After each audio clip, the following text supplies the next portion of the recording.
भारत माता की जय, भारत माता की जय, भारत माता की जय। आदरणीय प्राचार्य महोदय, सम्मानित शिक्षकगण और प्यारे बच्चे, हम आज जिस दौर से गुजर रहे हैं आसपास कोई भी चीज आपसे छुपी हुई नहीं है।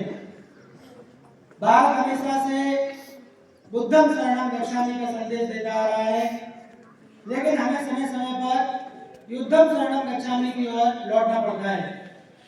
नहीं तो ये क्या आवश्यकता थी कि जो भगवान कृष्ण गोकुल में मथुरा में बांसुरी बजाते थे, उनको उसी बांस की लाठी से कुरुक्षेत्र में महाभारत जैसा युद्ध देखना पड़ा। समझाने से यदि समझते तो दुर्योधन, शकुनी, दुशासन, कर्ण समझ चुके होते।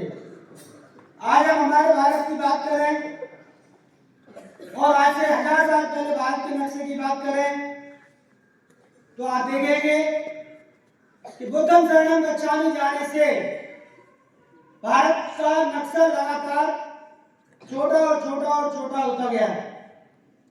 स्थिति यह बनी कि अफगानिस्तान जो महाभारत काल में दुर्योधन के ननिहाल का गांव था कंधार, जिससे वहां की जो राजकुमारी थी गांधारी उसका नाम था, वो भारत का ही एक अभिन्न हिस्सा था। आज आप सबको पता है अफगानिस्तान एक अलग राष्ट्र बन चुका है।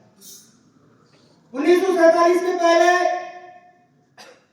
पाकिस्तान, बांग्लादेश इस तरह के देश नहीं थे, वो भी हमारे भारत का हिस्सा थे। लेकिन क्षमा, करुणा, दया, शांति इसकी नीति के तहत चलने से एक बहुत बड़े विभाग का नुकसान हम कर बैठे। 71 में हमारे पास मौका था एक बहुत बड़ा हिस्सा ईस्ट बंगाल, जिसे हम बांग्लादेश के नाम से आज जानते हैं, हमारे हाथ में आ सकता था, लेकिन कुछ दुर्गुण नीतियों के कारण वो हिस्सा भी चला गया। यदि आज की हम भारत की बात करें, केरल, अरुणाचल प्रदेश और बहुत सारे सीमांतकारी जो प्रदेश हैं, वहां पर दूसरे दुश्मन देशों की नजर है। हमारा दुर्भाग्य है कि हमें ऐसे पड़ोसी मिले जो मजबूत नहीं है, उल्टे हमारे पीछे हमेशा हाथ धोकर छुटपुट तरीके से हमें नुकसान पहुंचाते रहते हैं।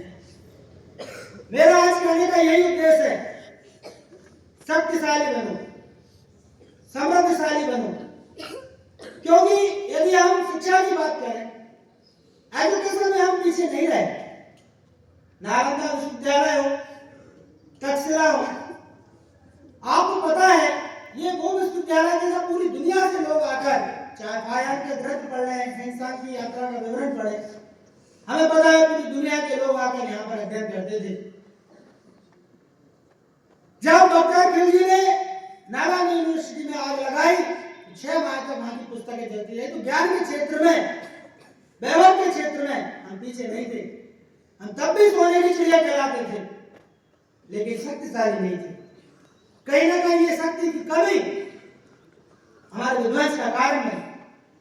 कुछ चोर लुटेरे जो संख्या में बहुत कम थे, सन 1026 की बात मैं बता रहा हूं, आज से 1000 साल पहले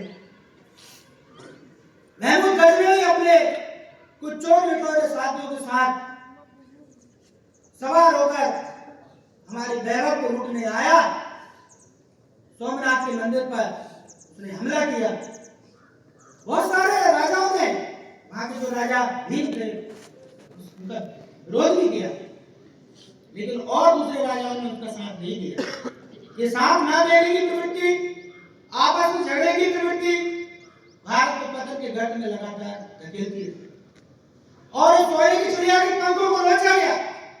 लूट लूट कर माल, चाहे पुर्तगाली हो, अंग्रेज हो, मुगल हो, अपने अपने देश को ले गए और इस भूखे नंगे देश को 1947 में अकेला छोड़कर चले गए।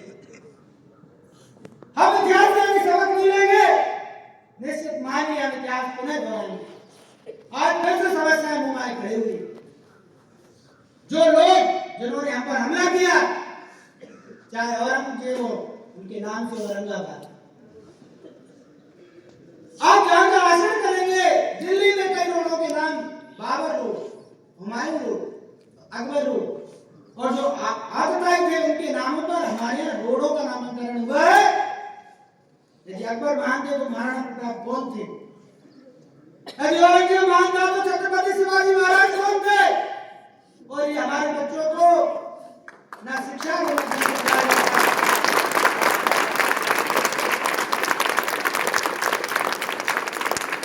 हमारे पूर्वजों ने गुरु गोविंद सिंह की जयंती पर बोला था, हमारे पूर्वजों ने जो स्वर्ग दिखाया उसका वर्णन हमारी एनसीईआरटी की पुस्तकों में क्यों नहीं मिलता? एक सोची समझी रणनीति के तहत हमें अपने स्वाभिमान को झुठलाने और बुलाने का प्रयास किया। महाभारत और रामायण जो हमारे हर घर की हमारे जीवन का पथ प्रदर्शन करते थे, भगवत गीता उसको सिलेबस से बाहर रख दिया। आज भी आप कोर्ट में देखेंगे भगवत गीता पर हाथ रखकर कसम खिलवाई जाती है अपराधी से कि जो बोलूंगा सच बोलूंगा। ये जो भगवत गीता के ऊपर हाथ है, इस हाथ के ऊपर जब भगवत गीता आ जाएगी तो देश का उद्धार हो जाएगा। हम लोगों ने अपने पूर्वजों से अपने पुरखों से कुछ नहीं सीखा। आज भी अमेरिका के हम पिछड़ा को लगे हुए, और उसने हमको जब भी चाहा कई टुकड़ों में बांटा है, उसको है मालूम हमारी सोचों में सन्नाटा है, और तुम उनसे ना जाने क्या उम्मीद लगाए बैठे हो। तो उस दिमाग में 24 घंटे सिर्फ लाभ और घाटा है, सिर्फ लाभ और घाटा है।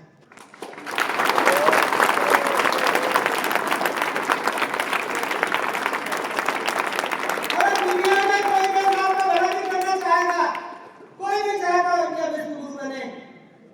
हमेशा हमारे पीछे कभी टैरिफ के नाम पर, कभी किसी और कारण से दुश्मन लगे रहते। तो फिर यदि हम अपने बारे में नहीं सोचेंगे, अपने इतिहास के बारे में नहीं सोचेंगे, तो हम भविष्य कैसे बनाएंगे? ये बहुत बड़ी जिम्मेदारी आपके ऊपर है। युवा पीढ़ी से मैं आह्वान करता हूँ, हमारे पूर्वजों को भूलो मत, और हमेशा याद रखिए कि करुणा, दया और क्षमा को कभी पूछता जग है, बल का दर्प चमकता उसके पीछे जग जगमग है। आपकी दया, करुणा, अहिंसा, ये जो सॉफ्ट पावर है, इसकी कोई वैल्यू नहीं है जब तक यदि आपके पास बड़े बड़े मिसाइल है, बड़े बड़े अस्त्र शस्त्र और अपने अंदर जीने का हौसला नहीं हो।